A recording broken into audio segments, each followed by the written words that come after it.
four corners where that bit's sewn. And grab all of those, one, so you meet them together, and then you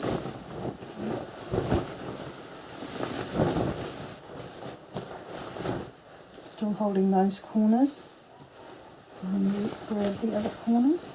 There's another one there, and then get the front one first.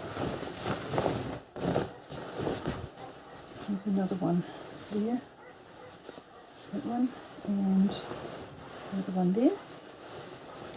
So I've got the two corners where the seams meet the elastic, and now I'll just flip it in half and put those four together.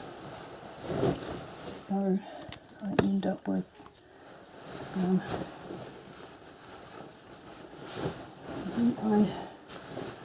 know if you can see this, but what I do is I push my hand into that corner where the four meet, right?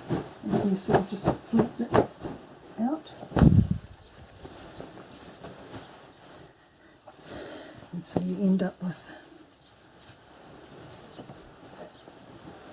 like that. And you get this other end. You've got your four corners here. Gosh, it's got the four corners here, and that there, and this main bit is flat. Then you fold this over like that, and this over like that. So you've got kind of a rectangle. Fold it over, over, over, and over, pretty much.